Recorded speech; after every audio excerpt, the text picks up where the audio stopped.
Meus amigos e minhas amigas, bem-vindos a todos e a todas ao canal do Instituto de Economia da UFRJ. Eu sou Ronaldo Bicário e esse é o Curto Circuito, um programa do Grupo de Economia da Energia que discute as grandes questões do setor elétrico aqui e no mundo. Hoje, nesse programa de número 37, eu gostaria de conversar com vocês sobre um conjunto de eventos, de acontecimentos que está ocorrendo em torno da Eletrobras. Eventos que tiveram um impacto muito negativo sobre o valor das ações da Eletrobras no mercado. Esses eventos podem ser resumidos em 3 eventos. O primeiro deles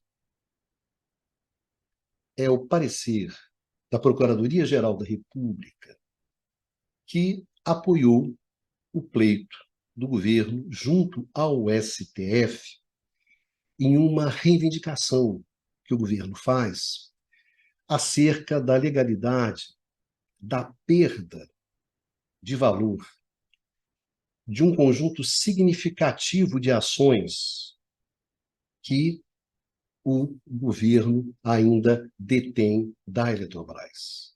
Uma perda do direito de voto dessas ações. Então, o parecer da PGR apoia essa reivindicação do governo junto ao STF. Então, na verdade, fortalece a posição do governo nesse embate com a Eletrobras em torno do poder de voto dessas ações.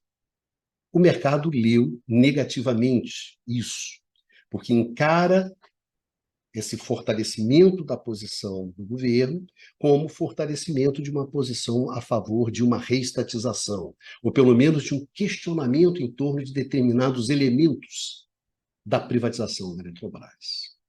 Então, esse foi o acontecimento. Outro acontecimento foi a saída do CEO da Eletrobras, Wilson Ferreira. O Wilson foi uma figura decisiva na estruturação da privatização da Eletrobras, quando ele já era presidente da Eletrobras estatal. Então, ele preparou a Eletrobras para a privatização.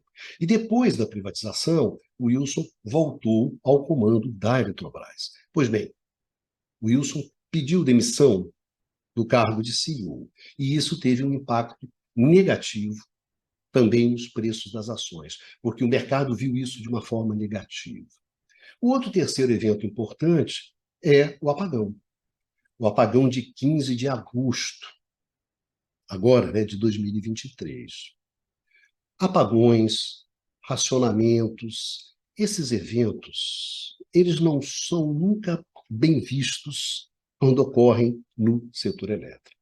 Porque, de uma forma ou de outra, esses eventos sempre colocam em xeque a confiabilidade do abastecimento, a segurança do abastecimento, a estratégia de algumas empresas, o comportamento de determinados órgãos reguladores de determinadas instituições que são responsáveis pela integridade do sistema, um conjunto de políticas públicas para o setor, enfim.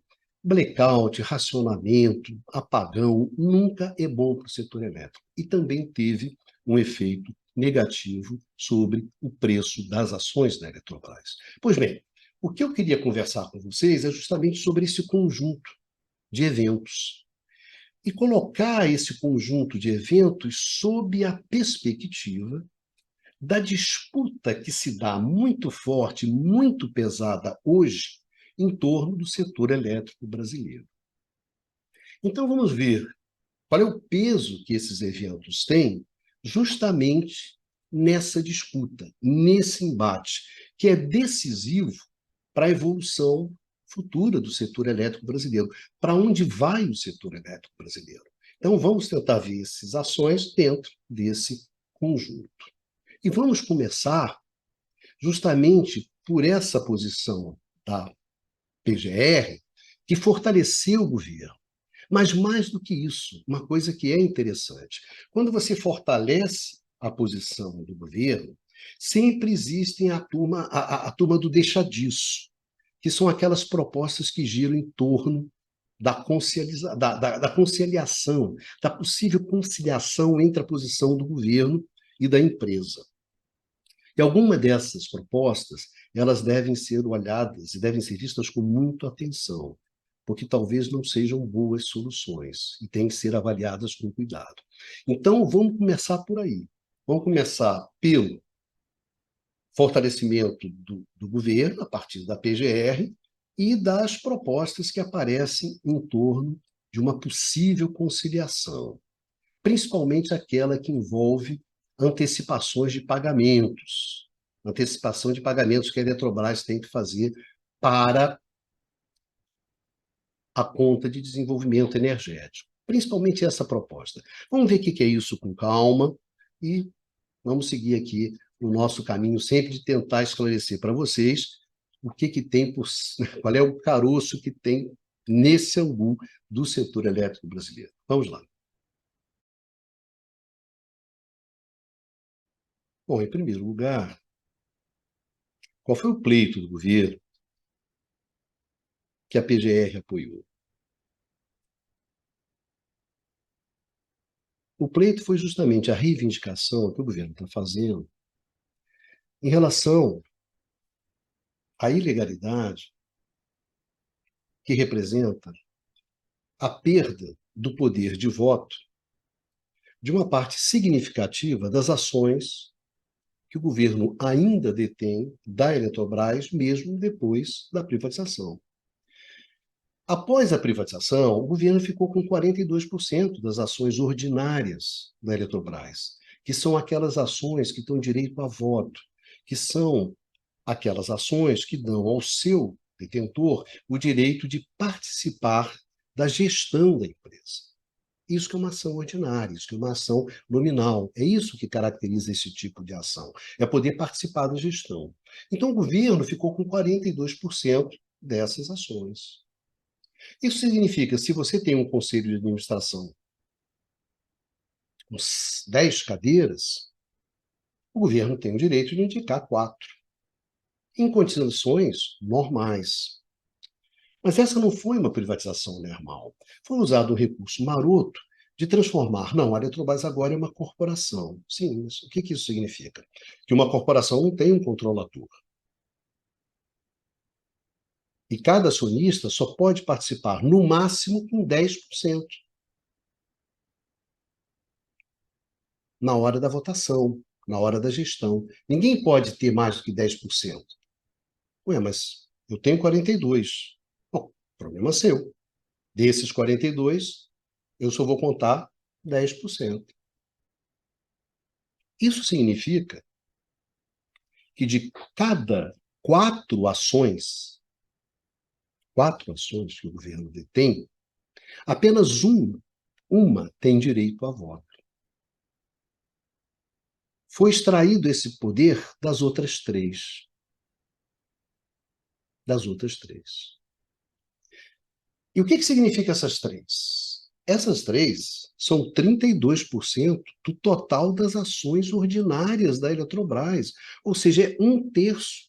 Se esterilizou 1/3 das ações ordinárias da Eletrobras, justamente aquelas que ficaram com o governo. Durante a capitalização, o resultado final da capitalização, ninguém ficou com mais de 5% das ações. Ué, mas tudo bem. O que adianta eu ter 12, 15, 20, 30, 40 se eu só posso participar com 10? Eu não sou otário de comprar 40. Mas teve um otário, o governo. Então, essa é uma situação bizarra. É justamente contra essa situação bizarra que o governo entrou no STF. Porque isso não se trata de um direito do governo apenas. Se trata de um direito do contribuinte, do Estado brasileiro. Essas ações não pertencem ao governo, pertencem ao contribuinte, ao fim e ao cabo. Então, não foi do governo que você extraiu poder, extraiu valor, foi do contribuinte. Então, essa é uma situação completamente bizarra. E a PGR, a Procuradoria-Geral da República, apoiou essa reivindicação do governo. Pois bem, inclusive com um detalhe, sugerindo que houvesse algum tipo de conciliação entre as partes, algum tipo de negociação. E aí é que entra uma questão interessante que vale a pena discutir. Sim, mas conciliação em torno do quê? É aí é que surgiu uma proposta da antecipação dos pagamentos que a Eletrobras tem que fazer, pagamentos que foram decididos no processo de privatização, pagamentos à conta do desenvolvimento energético. Então, tem uma proposta assim: olha só, a conciliação podia ser feita em torno dessa antecipação, desses pagamentos. Mas o que são esses pagamentos? O que são esses pagamentos? Isso é interessante a gente discutir. Esses pagamentos, eles são relativos à contrapartida do aumento da tarifa de energia elétrica que vai vir da mudança do regime de comercialização de cotas para preço de mercado, mudança essa que é proposta no processo de privatização. Ué, o que significa isso? Olha só, vamos detalhar isso. Esse aumento de tarifa, fruto da privatização, ele sempre teve bastante claro durante o processo de privatização.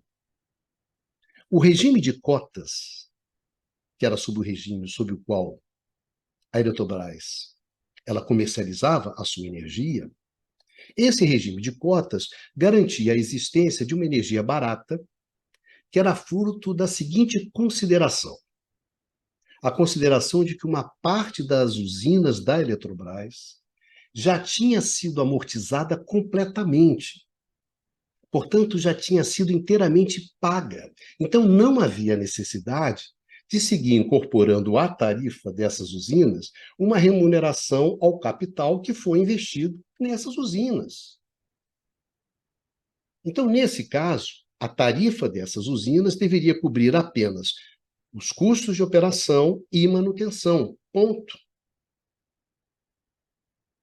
Essa energia barata era destinada às distribuidoras no mercado regulado e, no fim, era destinada aos consumidores residenciais, que são justamente os consumidores que são obrigados a comprar energia elétrica dessas distribuidoras. E esses consumidores residenciais constituem a maioria esmagadora das unidades de consumo do país. São 82 milhões de unidades consumidoras num conjunto de 90 milhões. Então, essa energia barata ia para essa rapaziada. No processo de privatização, o contrato que garantiu o acesso dos consumidores residenciais a essa energia mais barata pelos próximos 30 anos foi simplesmente rasgado. E simplesmente mudou-se o regime de comercialização da empresa, de tal forma a permitir que a empresa privatizada passasse a cobrar o preço de mercado pela energia que antes era uma energia cotizada. E para reduzir o impacto do aumento da tarifa, desse aumento esperado, já definido, já precificado, ficou determinado o quê? Ficou determinado que a Eletrobras, ao longo dos próximos 25 anos, iria depositar 32 bilhões de reais na conta de desenvolvimento energético. Aí você pergunta, ué, mas que conta é essa? A CDE, ela cobre uma série de gastos, que vão da conta de consumo de combustíveis, que é justamente uma conta que subsidia o gasto de combustível para a geração de eletricidade nas regiões isoladas do país. A CDE cobre a tarifa social e cobre também o subsídio às fontes renováveis. Esses são os gastos da CDE mais importantes. Agora, quem sustenta essa conta? Quem sustenta a CDE? São os consumidores de todo o país. É claro que esse aporte da Eletrobras, esses 32 bilhões, o que faz isso? Ela reduz a parcela paga pelos consumidores. Reduz a parcela paga pelos consumidores a CDE e, portanto, reduz a tarifa desses consumidores. Tudo bem. Pelo cronograma decidido no processo de privatização, a descotização começa agora, em 2023, a um ritmo de 20% ao ano, de tal forma que, a partir de 2027, a Eletrobras poderá vender toda a sua antiga energia cotizada pelo preço de mercado. Era isso que estava sendo iniciado. A descotização começa agora.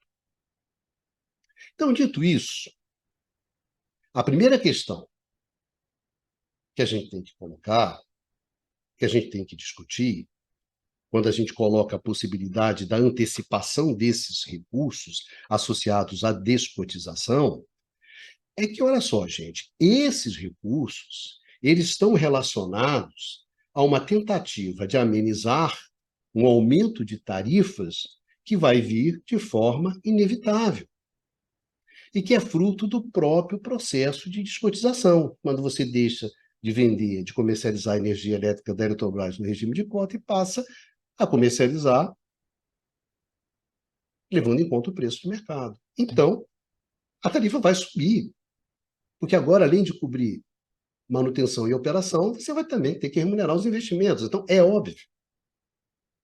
Então, a própria existência desses 32 bilhões está ligada ao quê? Está ligado a aumentos futuros e foram concebidos exatamente para fazer face a esses aumentos futuros. Então, independentemente de que esses recursos são capazes ou não de atenuar o impacto do aumento das tarifas gerada pela descotização, que isso é uma outra discussão, eles foram criados para isso. Então, usar esses recursos que são destinados para cobrir aumentos futuros da tarifa que vão vir fazer isso, para você cobrir, para você fazer face a pressões de custos, pressões passadas, presentes, que nada tem a ver com as pressões futuras, reais, associadas à descotização, é simplesmente você despir um santo para cobrir outro. É simplesmente você pegar o dinheiro destinado a pagar a mensalidade da escola das crianças e gastar no supermercado. É isso que você está fazendo. O governo Bolsonaro, ele fez exatamente isso no ano passado, quando ele antecipou 5 bilhões de reais dos 32 bilhões para a CDE, justamente para reduzir as tarifas em ano eleitoral. E todo mundo caiu de pau em cima do Bolsonaro. Aí a conta que você tinha 32 já caiu para 27. Isso é ano passado, e a cotização só começou esse ano. Então, o problema dessa proposta de antecipação é que essa proposta de antecipação ela engana o consumidor. Ela dá a esse consumidor com uma mão aquilo que já está previsto que vai ser retirado dele com a outra. Eu acho que tratar o consumidor assim é uma falta de respeito desse consumidor, né, que já está achacado por tarifas cada vez mais elevadas. E se você colocar isso dentro de uma negociação, colocar essa antecipação, né? Bom, se você colocar essa antecipação, associar essa antecipação à desistência do governo, à luta contra uma privatização extremamente espúria, eu acho uma coisa bastante complicada. Muito complicada. Quais vão ser as condições que vão ser, né, vão ser colocadas nessa antecipação? Eu acho que a questão importante aqui, se você quiser discutir a Vera, não é antecipação, é a própria descotização. Porque na descotização, você simplesmente retirou um direito a uma energia barata que os consumidores residenciais tinham, que a maioria esmagadora dos consumidores tinham. até 2040. Você tirou isso, você rasgou isso e deu uma compensaçãozinha ali. Deu um troco, deu uma bala Juquinha. Ué, vamos respeitar os contratos. Eu quero que respeite o meu contrato que eu tinha. Eu quero continuar tendo acesso a essa energia barata. Então vamos fazer o seguinte: a Eletrobras ela pode ficar com seus 32 bilhões. Fica nos 32 bilhões. Mas a descotização não vai rolar. Os caras vão topar isso? Não. Então, a discussão real aqui nesse caso não é a antecipação dos 32 bi. São os próprios 32 bi, mas mais do que isso. Na verdade, não são nem os 32 bi. É a descotização. Então, vamos conversar sobre a descotização, o conjunto da obra. E não uma simples antecipação para fazer uma jogada no qual você abaixa a tarifa, e aí é uma coisa extremamente perversa. Você abaixa uma tarifa sabendo que ela já vai crescer ali na frente justamente por causa da descotização. Gente, o que é isso? Vamos tomar cuidado com essas propostas. Não é por aí. O que a gente está negociando, o que a gente está discutindo, são determinados elementos da privatização, que envolve participação acionária, que envolve descotização, que envolve o próprio preço.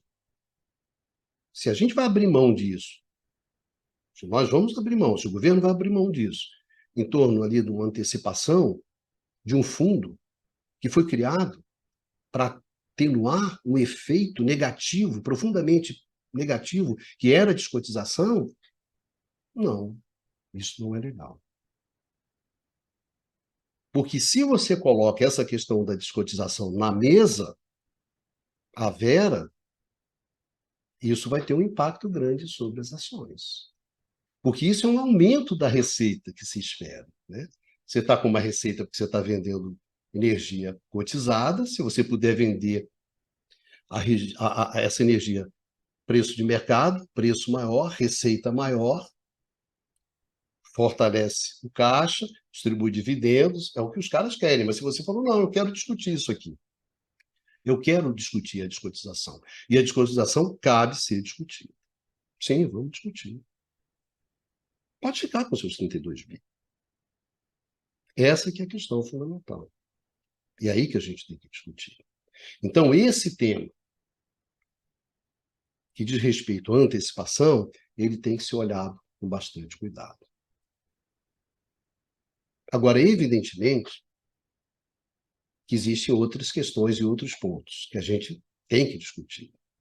E que nesse conjunto da obra, diz respeito à evolução do setor. E a evolução da estratégia da empresa Eletrobras. E aqui eu acho que tem um ponto fundamental, que foi a demissão, o pedido de demissão do Wilson Ferreira, que era o CEO. Isso aqui vale a pena a gente olhar com bastante atenção.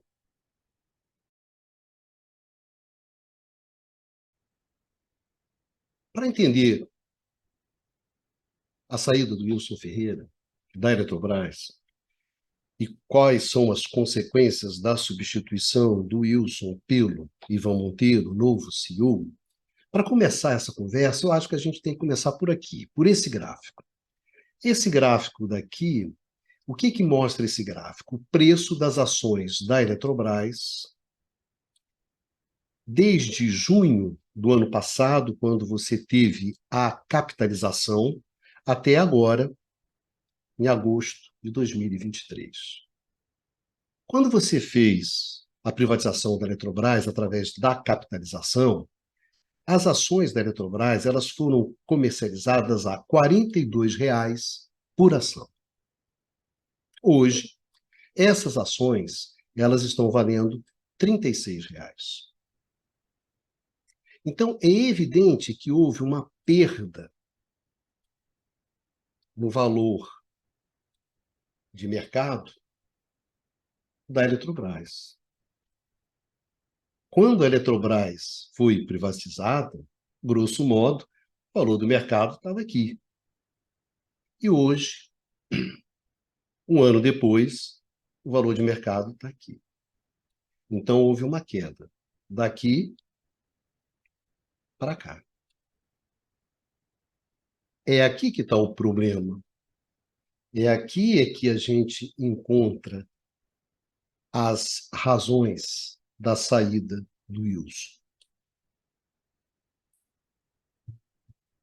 Teve gente que disse que, na verdade, o Wilson Ferreira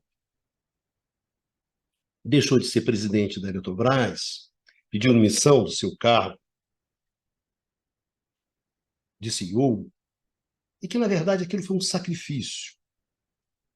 Na verdade, a Eletrobras sacrificou o Wilson para satisfazer o governo, porque o governo não gostava do Wilson, não queria negociar com o Wilson. Então, para dar uma satisfação para o governo, a Eletrobras gerou uma pressão interna de tal maneira a forçar o Wilson a pedir demissão. Eu, sinceramente, não acho que foi isso que aconteceu. O Wilson saiu simplesmente porque não estava entregando aquilo que o mercado queria, e principalmente aquilo que os controladores da Eletrobras esperavam que o Wilson entregasse. Foi simplesmente por isso. Se você conhece a estratégia desses controladores, sabe que o grau de exigência é muito elevado e esse pessoal queria muito. E o Wilson não estava conseguindo entregar. Ponto. Agora, por que o Wilson não estava conseguindo entregar? Aqui tem alguns problemas que são interessantes da gente avaliar. A Eletrobras hoje, nesse exato momento, ela produz um produto que a demanda desse produto hoje, ela não está aquecida, ela não está alta. E por quê? Porque o consumo de energia está baixo. E por que o consumo de energia está baixo? Por causa da crise econômica. Então, crise econômica é uma coisa que não casa com o consumo de energia.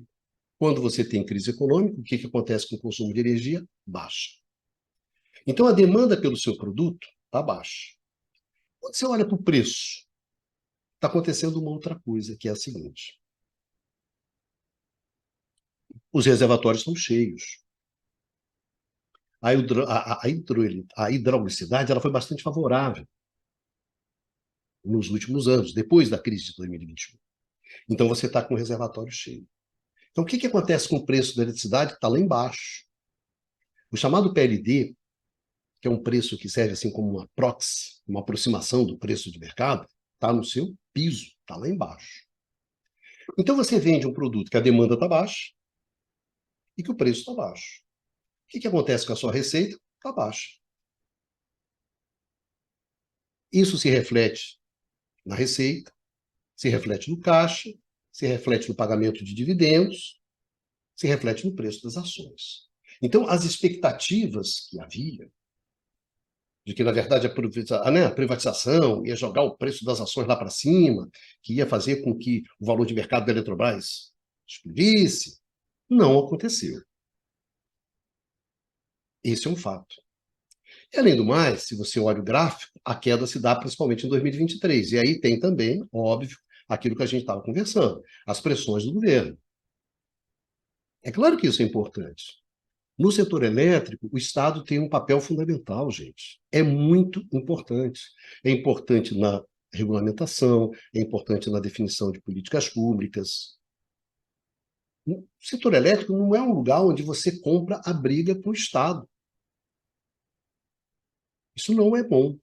E é, evidentemente, efetivamente o que está acontecendo. Então, isso se reflete. E aí que a gente vem. A gente fica numa situação difícil. Olha só, tua receita está encaixotada. O governo está partindo para cima de você. E aí, o que você faz? O que sobra? Você tem que gerar caixa. Você tem que gerar caixa. Porque, na verdade, quando o pessoal olha para o setor elétrico e olha para a Eletrobras, olha da seguinte maneira, como você vê naquelas análises dos analistas de mercado. O setor elétrico é um grande pagador de dividendos. A Eletrobras é uma vaca leiteira. É essa sempre essa visão. Eu acho essa visão muito interessante, né? Essa visão de que é um grande pagador de dividendos. Por quê? porque ele não tem que fazer grandes investimentos, porque ele não tem que fazer investimento de tecnologia. Então, a grana que entra, ela sobra. Você não precisa investir, você não precisa fazer grandes esforços tecnológicos, enfim. Então, pega essa grana e distribui dividendo. Então, essa ideia de um setor o quê? De um setor tranquilão. De um setor tranquilão. Aí dá para você fazer isso. Cerveja, por exemplo. Já foi o varejo lá atrás. Mas, gente, achar que o setor elétrico é um setor tranquilão, isso é uma das coisas mais fascinantes que eu acho, dessa análise de mercado. Rapaz, o setor em transformações profundas, riscos, incertezas, conflitos, um setor tranquilão, uma vaca leiteira, um pagador de dividendos. Tá, vai fundo nessa. Ué, né? O que acontece? Você tem essa situação, você está encaixotado na receita, você tem pressões do governo. O que sobra para gerar caixa, aumentar a caixa? Corte de gasto. É isso que está se discutindo aqui, corte de gasto. O Wilson não cortou aquilo que os caras esperavam que ele cortasse. Ao invés de fazer 3, 4, faz 250 PDVs aí. Vai fazendo PDV, meu filho. Mais um PDV.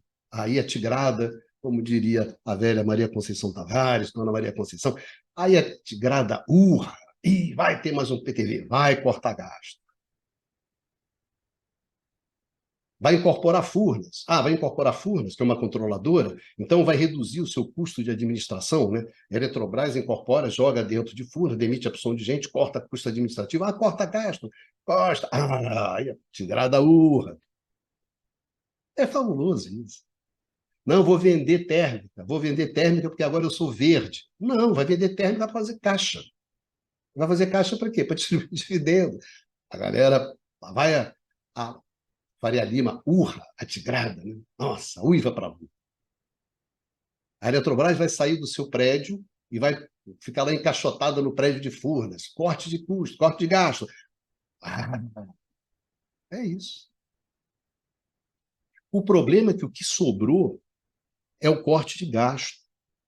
Então, significa que você vai acelerar nesse processo de deterioração da empresa, de enxugar a empresa, de tornar a Eletrobras cada vez menor. Cada vez menor. A Eletrobras se virou um açougue. Corta, corta, corta. É descarnar o boi o máximo que você puder, até o osso.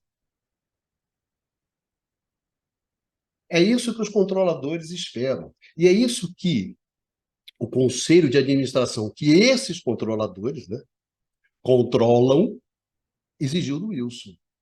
E acho que o Wilson olhou para isso e falou: isso aqui não vai dar certo. Deixa eu tirar o meu boné, porque isso aqui é setor elétrico, isso aqui não é cerveja, isso aqui não é varejo. Isso aqui dá merda.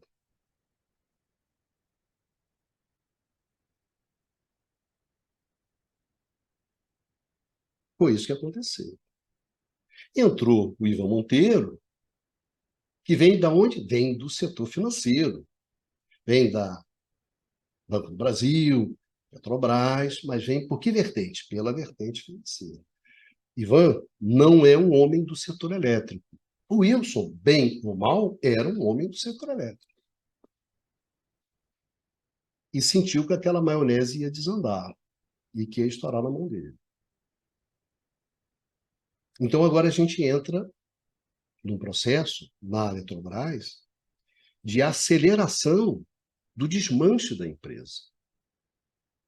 Ou seja, esse corte que vai acelerar, porque é para isso que o Ivan entrou, o doutor Ivan entrou para fazer isso, para acelerar esse processo, para ir completamente ao encontro dos desejos dos seus controladores, leia-se 3G.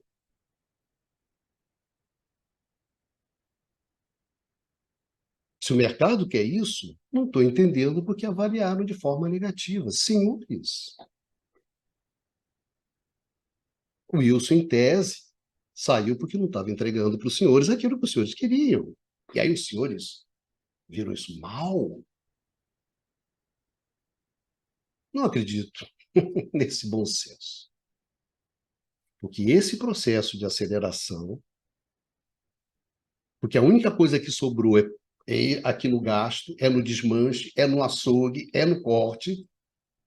Uma empresa do tamanho da Eletrobras, com o peso que a Eletrobras tem no setor elétrico brasileiro, isso não vai acabar bem. Então, é preocupante. Porque se você vai buscar esse objetivo, todo poder ao caixa, todo poder ao corte, todo poder ao desmanche, qual é o impacto que isso vai ter na segurança do abastecimento do país?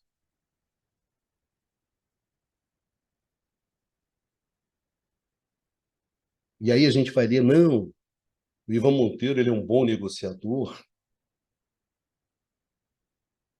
Será? Então acho que a saída do Wilson, não que eu ache que o Wilson fosse nenhuma Brastemp, não tenho a visão que o mercado tinha. Acho que o mercado construiu uma narrativa e depois não sabia o que fazer, né? O que ia fazer com a narrativa que ele tinha criado. De que o cara era o bambambam, rei da cocada preta, o bambambam do bairro Peixoto, como se dizia. E aí? Ficou ali na brocha. Mas é preocupante, porque representa uma aceleração dessa estratégia muito agressiva de geração de caixa a qualquer custo. Isso é o que se viu nas lojas americanas, isso que se viu na Ambev, não tem originalidade nenhuma nessa história. Então, isso é preocupante. Aqui o impasse entre a estratégia da empresa e a segurança do abastecimento do país vai se tornar cada vez maior. Esse conflito vai ficar cada vez maior. E se a situação de negociação entre o governo e a Eletrobras vai melhorar, a não ser que o governo seja um completo idiota. Se for um completo idiota, sim. Se não tiver nenhum compromisso com a segurança do abastecimento, deveria se preocupar muito, mas muito, mas muito com o que está acontecendo dentro da Eletrobras. E a saída do Wilson agrava essas preocupações, por mais irônico que isso possa parecer. Mas é um fato. E aí, dentro desse contexto, o apagão. Vamos lá ver o apagão. Bom, e no meio de tudo isso, acontece o apagão, 15 de agosto. Não ajudou muito as ações da Eletrobras. Ajudou a ter esse quadro de inferno astral que a companhia estava atravessando. Mas antes de discutir qual é o peso que a Eletrobras tem dentro desse apagão, o que significa esse apagão para a Eletrobras, eu gostaria de falar sobre três questões que eu acho importantes quando a gente vai conversar sobre apagão e esse apagão em particular. A primeira questão, vamos combinar o seguinte: setor elétrico é um sistema complexo. É um sistema marcado por uma forte interdependência que existe entre os elementos que compõem esse sistema. E as interações são muito fortes entre esses elementos. E não são interações lineares. Você estabelecer relações de causa e efeito em sistemas complexos não tem nada de fácil. Então, vamos combinar o seguinte: estamos lidando com um sistema complexo. E a gente tem que respeitar essa complexidade. E mais ainda, uma questão que é muito importante, que está acontecendo em todos os sistemas elétricos do mundo. A entrada das energias renováveis está tornando o sistema elétrico mais simples ou mais complexo? Mais complexo. Então, você já tinha um alto grau de complexidade nesse sistema, e esse grau de complexidade está fazendo o quê? Está aumentando, está sumindo. Então, vamos respeitar isso. Vamos respeitar a complexidade do setor. O que significa isso? Significa que para você determinar o que aconteceu, como aconteceu e quais são as implicações, e mais do que isso, para você tirar um aprendizado, tirar lições do que aconteceu para incorporar nas suas rotinas operacionais, isso demora um certo tempo. Então vamos respeitar esse certo tempo. Então, não vamos sair por aí dando bicão, ilações sobre o que aconteceu. Eu prefiro esperar o relatório final do Operador Nacional do Sistema, né, que sai lá em outubro. Prometeu-se que vai sair 45 dias, né, em 45 dias, então vamos esperar. Aí, a partir desse relatório, a gente conversa, a gente discute. O que a gente tem são muitas informações picadas, né? São muitas informações fragmentadas. Eu prefiro esperar. Até porque já me estrepei nessas antecipações, né? Então, acho que eu estou meio escolado, prefiro aguardar e aí, com calma, a gente discutir. A partir de coisas que são concretas, né? De análises concretas que reúnem aquele conjunto de dados e informações que o operador, e só ele, pode reunir. E a partir daí, então, a gente vai discutir. Isso é um ponto. Vamos respeitar a complexidade. Vamos respeitar essa complexidade do sistema, porque ele é complexo. Então, vamos respeitar isso. Isso é um ponto. Outro ponto importante é o seguinte: dois pontos que eu acho importantes que surgiram desse debate, mas que eu acho que isso a gente pode discutir. Isso aí eu acho que não tem problema, porque dizem respeito à natureza do sistema elétrico brasileiro, que às vezes o pessoal não entende. Uma das questões que surgiram logo depois do apagão foi a tese de que o nosso grande problema é que o nosso sistema era um sistema muito grande, que nós éramos um sistema interligado, porque nós éramos um único sistema que cobria o país inteiro, né? Todos os estados estão em um único sistema, à exceção de Roraima. Então, esse seria o nosso problema, de depender desse grande sistema, de transportar energia em grandes distâncias, em grandes volumes de energia, e que isso era muito arriscado, etc, etc, etc. Olha só, vamos conversar sobre esse negócio, sobre essa tese. O sistema elétrico é um sistema único. Essa é uma discussão que teve no final do século XIX e teve entre o Tesla e o Thomas Edison.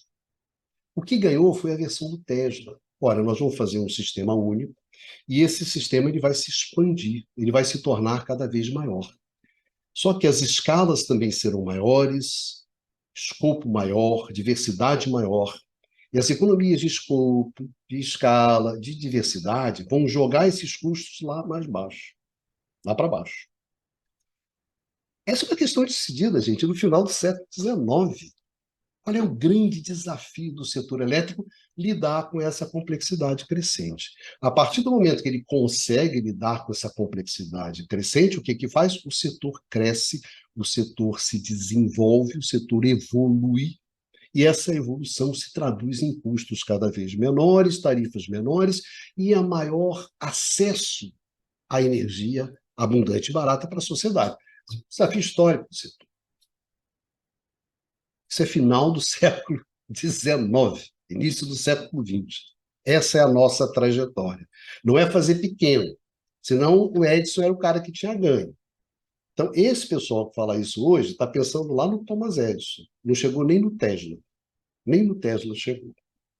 Quando, em 1965, você tem um grande blackout nos Estados Unidos, que é causado assim, você teve um pequeno problema numa linha de transmissão lá no Canadá e apagou toda a costa leste americana. Qual foi a solução? Vamos interconectar mais, vamos coordenar mais, vamos fazer mais pool, porque isso aumenta a nossa segurança, e não o contrário. A solução não foi fazer sistemas menores. 65. E quando a gente olha para o sistema elétrico brasileiro, no qual a gente explora um conjunto de reservatórios de forma otimizada, então a gente opera isso aqui como se fosse uma grande caixa d'água que tem escala, tem escopo, que tem diversidade, porque é uma caixa d'água onde sempre está entrando água, porque se não está chovendo no Nordeste, está chovendo no Sudeste, ou está chovendo no Sul, ou está chovendo no Norte. Esse que é o grande jogo do sistema elétrico brasileiro, essa é a nossa grande pulo do gato, isso é a nossa grande qualidade, a nossa grande vantagem. Aí você olha para isso e diz assim, o problema é isso? Pelo amor de Deus! Se você não entendeu o sistema elétrico lá do final do século XIX, você não entende o que é o sistema elétrico brasileiro. E o que é pior, não consegue entender o que é o sistema elétrico do futuro. Porque para lidar com a diversidade, com a intermitência, com a entrada das energias renováveis. Ih, está ventando, parou de ventar, está fazendo sol, parou de fazer sol, o que a gente faz? Então, você construir grandes sistemas que cobrem grandes áreas, robustos, flexíveis, que são capazes de buscar energia onde está. Tá bom, não está ventando aqui, mas em algum lugar está ventando, então eu vou lá buscar essa energia. Em algum lugar está fazendo sol. Se eu estou gerando energia agora, está ventando, mas aqui eu não preciso de energia, em algum lugar está precisando. Então, grandes sistemas, interconexão, é a grande proposta para lidar com a intermitência fruto da entrada forte das energias renováveis. Então, se você diz que o problema é a integração, que o problema é a interconexão, é a interligação, você não entende o que é o sistema elétrico, você não entende o que é o sistema elétrico brasileiro, você também não entende o que é o sistema elétrico do futuro. Vamos combinar, isso é uma bobagem. O que a gente tem que ser é capaz de lidar com essa complexidade crescente. Se a gente consegue isso, a gente avança. Ponto. Uma outra questão é sobre a politização do debate. Gente, olha só. O setor elétrico é um setor que ele é herdeiro da revolução científica lá do século XVI e do século XVII. É um setor onde a dimensão técnica ela é muito pesada, ela é muito importante. Mas não é só isso. É um setor no qual as instituições também são muito importantes. Porque são as instituições que viabilizam a exploração de todo o potencial que esse conhecimento científico viabilizou, permitiu. O setor elétrico é tecnologia e instituições, é técnica e política. Então, a gente discute os problemas tecnicamente até a página 5, e depois continua discutindo politicamente, porque aí vamos discutir o quê? As possibilidades. A técnica dá um conjunto de possibilidades. A política viabiliza o que a gente vai explorar, o que não vai explorar, o que dentro desse conjunto de possibilidades vai virar real, por que caminhos nós vamos. Tem uma discussão técnica? Claro que tem, quando você diz assim, esse apagão foi causado pelo excesso de energias renováveis. Aqui tem uma dimensão técnica da discussão? Tem, mas tem uma brutal dimensão política também. Então vamos com calma. Eu li um artigo de uma jornalista, eu achei interessante que ela colocava assim, uma atividade que envolve milhões de pessoas não só pode ser discutida exclusivamente em termos técnicos. Não, não é isso. Uma atividade que envolve milhões de pessoas não pode ser discutida em termos exclusivamente técnicos. Era o contrário do que a moça tinha escrito. Ela não prestou atenção nem no que ela tinha escrito. Ela começou bem, depois se perdeu. Então tem uma dimensão política, não há nada de mais em politizar o debate sobre energia elétrica.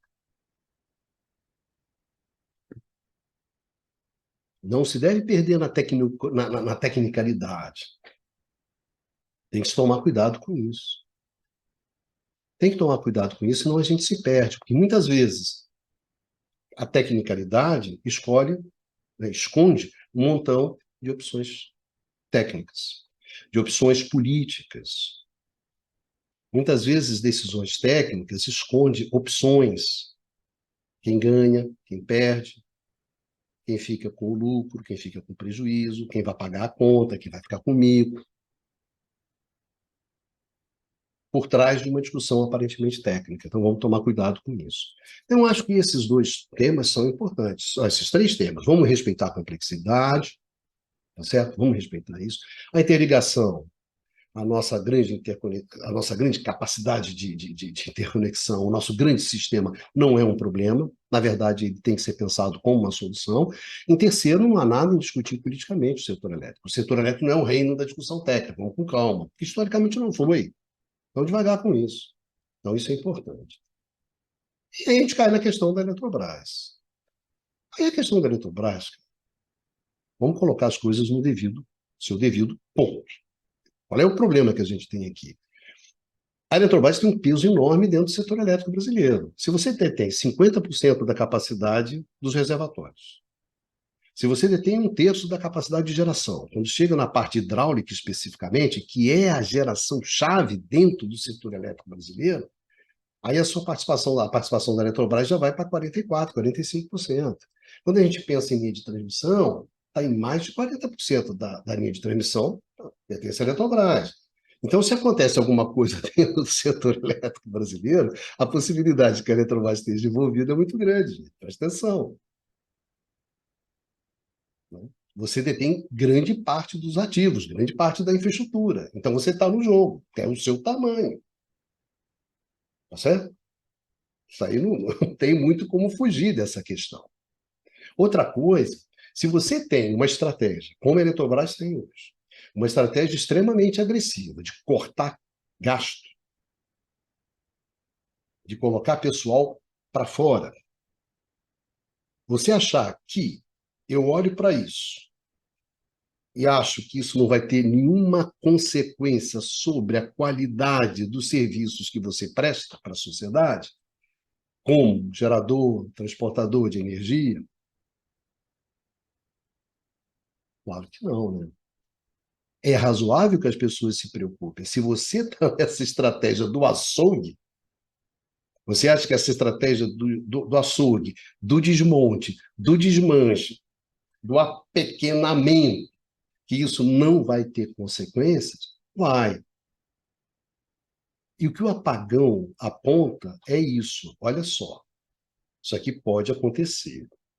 O setor está cada vez mais complexo, está cada vez mais difícil. Eu preciso cada vez maior capacidade de coordenação. E vejo a Eletrobras justamente esse grande jogador desse tipo saindo do jogo, quer dizer, aquele grande jogador que não tem nenhum compromisso com o resultado da partida, com o resultado do time como um todo, ele só está interessado nele, cara, é claro que isso tem consequência. E é claro que a sociedade olha para a Eletrobras, olha para você, porque você está nessa estratégia do corte, do desmanche. E isso é uma coisa que o pessoal tem que entender. E parece que os amigos queridos da Faria Lima não entendem isso. O setor elétrico ele não é um setor como outro qualquer. A Eletrobras ela não é uma empresa como outra qualquer. Você não está no ramo da cerveja, cara. Presta atenção. Tu não está no varejão. Você está numa atividade crucial para a economia, para o bem-estar da sociedade. Você está na coluna vertebral do país. O que você faz tem implicações econômicas, tem implicações sociais e tem implicações políticas. Você está na roda. Se acontece alguma coisa, os caras olham para você. E se você tem uma estratégia de descompromisso, não tenho nada a ver com isso, a única coisa que eu tenho a ver com o meu acionista, rapaz, você não está preparado para enfrentar o setor elétrico, os desafios do setor elétrico. Você não está nem preparado para enfrentar um apagão. O problema foi numa linha. Sim, foi numa linha. Essa linha pertence a quem? Pertence à Chesf. A Chesf é controlada por quem? Pela Eletrobras. Você está no jogo. Como é que o jogo vai desenvolver? Isso é uma outra história, mas você está no jogo, cara. Você é uma peça crucial, fundamental dentro do setor elétrico brasileiro. Você está no jogo. O que o apagão mostra para você, cara, você está no jogo. Presta atenção. Você não pode ter essa posição descompromissada que você tem. Não vai dar certo isso. Porque a sociedade não vê você como um setor como outro qualquer. Não vai ver você como uma empresa qualquer, onde a discussão toda são daqueles analistas lá de mercado, aquelas análises pobres, pedestres, medíocres. Compra, vende. Ah, não, vai cortar mais. Ah, vai cortar mais. Ah, se vai cortar mais, então vai melhorar o carro. Pelo amor de Deus, esquece esse negócio. Então, um apagão, ele é uma chamada de atenção. Presta atenção, cara. E é uma chamada de atenção que acontece quando? Quando você acaba de trocar o seu CEO para um cara mais agressivo, mais descompromissado, porque se ele é mais comprometido com a estratégia dos controladores, não tem dúvida, ele é menos compromissado com a segurança do abastecimento do país. Não está nem aí. Por mais que a fala seja mansa, doce, o jeito da pessoa. É irrelevante, no fundo é irrelevante. Se é o Wilson, se é o Ivan, O limite, isso não tem importância às pessoas em si. As pessoas são as pessoas lá, com as suas histórias, etc. Mas é a lógica. Essa loja agressiva, financeira, de todo poder ao caixa, dentro de um setor como esse, não dá certo. Então, eu acho que o que deve ser, quando se olha o apagão, eu acho que o que os acionistas, o que os controladores, o que o governo, que a sociedade devia olhar o apagão, e quando olha para a Eletrobras, fala assim, esse cara aqui, dentro desse jogo, esse cara está destoando, esse cara não tem compromisso com nada. No fundo, você está falando o seguinte, ó, esse cara aqui vai fazer merda. E essa merda vai bater em nós todos. Então, a negociação, a conciliação, a conversa em torno da Eletrobras não é uma conversa de antecipação. Ah, vamos antecipar o pagamento da CDE, vamos antecipar o pagamento dos fundos das bacias. Não, gente, não é isso. A Eletrobras está caminhando para se tornar cada vez mais um grande problema dentro do setor elétrico brasileiro e um grande problema para a segurança do abastecimento energético do país. É isso que a gente tem que prestar atenção. É isso que está acontecendo. Existe hoje um impasse em torno da Eletrobras. Existe um conflito muito grande entre a estratégia de negócio da empresa e a segurança energética e a segurança do abastecimento elétrico do país. Esse impasse vai aumentar, esse conflito vai aumentar, e a gente tem que enfrentar isso. O governo tem que enfrentar isso. As instituições têm que enfrentar isso.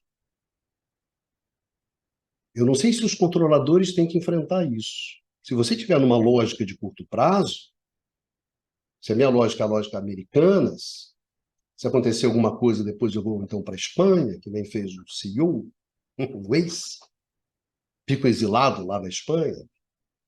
Quem é que vai para a Espanha no final dessa história? Agora, imagine acontecer na Petrobras o que aconteceu com os americanos.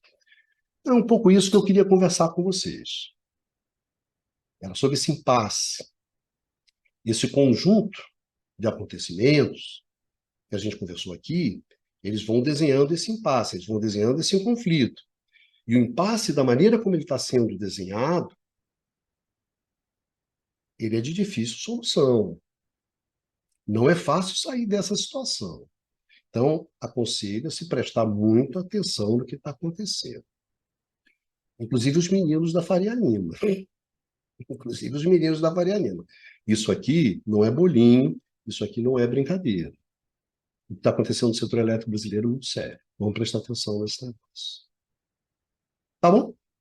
Então, meus amigos e minhas amigas, queria agradecer a todos vocês, a todas, a todos. Um grande beijão em todo mundo e agradecer muito àqueles que nos acompanharam aqui nessa discussão, né, até o final.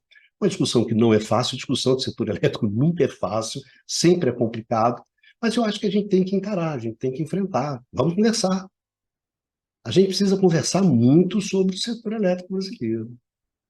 E a gente não está conversando. Isso não é bom. Não é bom para as empresas, não é bom para o setor elétrico, não é bom para o governo, não é bom para a sociedade, não é bom para ninguém. Nós precisamos conversar mais seriamente sobre o setor elétrico brasileiro. E isso significa que a gente precisa conversar mais seriamente sobre o que está acontecendo na Eletrobras. Precisamos disso. Tá bom? É isso, gente. É isso aí. Obrigado para todo mundo. Um beijão em todos, em todas. E a gente se encontra aqui no canal do Instituto de Economia da UFRJ, num próximo curto circuito. Se cuidem e vida que segue.